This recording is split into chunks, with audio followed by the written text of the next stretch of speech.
کہ fashion, make up, جم culture, plastic surgery کی دوڑ، ارے یہاں تک کہ سوشل میڈیا پر لائکس اور فالوورز کی بھیک، یہ سب ایک ہی بنیاد پر کھڑے ہیں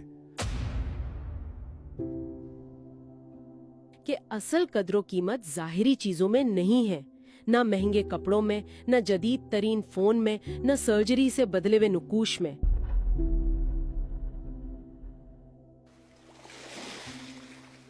آج ہم بات کر رہے ہیں صنعتی فریب اور انسانی کمزوری کے موضوع پر۔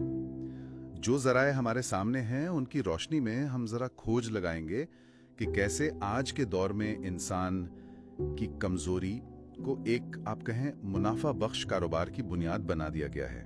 جی، اور یہ معاملہ بہت گہرا ہے۔ ہماری اپنی بے یقینی، خود کو کمتر سمجھنے کا وہ جو احساس ہے، دوسروں کی نقالی کی خواہش، ارے یہ سب تو جیسے خام مال ہے اس خربوں ڈالر کی صنعت جو آج ہمارے معاشرے پہ آپ دیکھیں چھائی ہوئی ہے۔ تو آج ہماری یہ جو کھوج ہے اس کا مقصد ہے اس صنعتی فریب کاری کے نقاب کو نوچنا، یہ سمجھنا کہ کمپنیاں کس طرح ہماری نفسیاتی کمزوریوں کو استعمال کرتی ہیں، ہمیں غیر ضروری چیزیں خریدنے پر اکساتی ہیں، اور اس جال سے نکلنے کی راہ کیا ہے۔ آئیے اس معاملے کی گہرائی میں اترتے ہیں۔ ذرائع میں ایک بڑی دلچسپ بات سامنے آئی کہ فیشن، میک اپ، جم کلچر، پلاسٹک سرجری کی دوڑ، ارے یہاں تک کہ سوشل میڈیا پر لائکس اور فالوورز کی بھیک، یہ سب ایک ہی بنیاد پر کھڑے ہیں، وہ ہے انسان کا خود کو نامکمل محسوس کرنا۔ بالکل۔ اور کمپنیاں ہر قیمت پر چاہتی ہیں کہ یہ احساس کبھی ختم نہ ہو۔ جی، یہ نقطہ بہت اہم ہے، کیونکہ یہ صرف مصنوعات بیچنے کا معاملہ نہیں ہے، یہ تو ذہنوں پر قبضے کی جنگ ہے۔ اشتہارات وہ اتنی چالاکی سے یہ وہم ہمارے اندر اتارتے ہیں کہ خوشی، قبولیت، خوبصورتی یا سماجی رتبہ بس ان کی پروڈکٹ خرید لینے سے حاصل ہو جائے گا۔ اچھا، یہ ایک آپ کہیں بہت سوچا سمجھا فریب ہے۔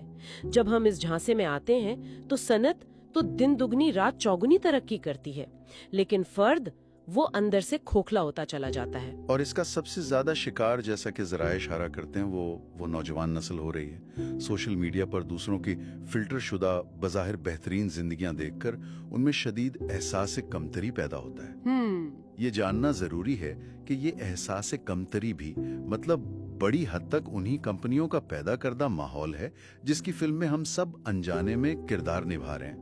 یعنی یہ صرف چیزیں بیچنے کی بات نہیں، یہ تو ایک نفسیاتی کھیل بن گیا ہے۔ بالکل، اور یہاں سمجھنے کی کلیدی بات وہ یہ ہے کہ اصل قدر و قیمت ظاہری چیزوں میں نہیں ہے، نہ مہنگے کپڑوں میں، نہ جدید ترین فون میں، نہ سرجری سے بدلے ہوئے نقوش میں۔ اصل جوہر تو روح اور عقل میں پوشیدہ ہے۔ صحیح۔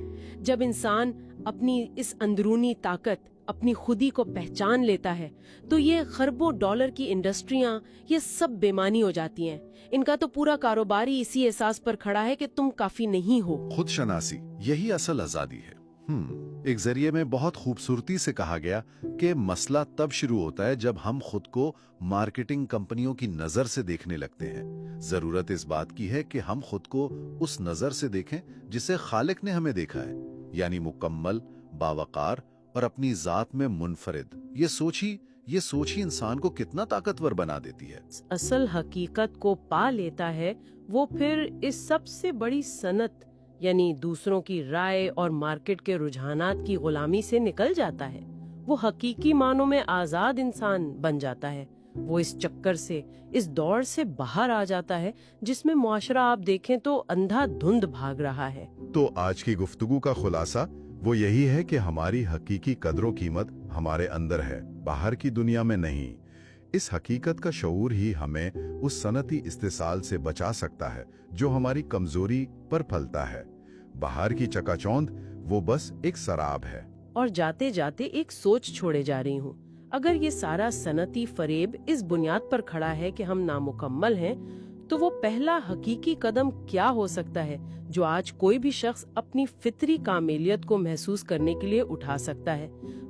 کسی بھی پروڈکٹ، کسی بھی تعریف، کسی بھی بیرونی سہارے کے بغیر صرف اپنی ذات کے اندر وہ اطمینان کیسے تلاش کیا جائے؟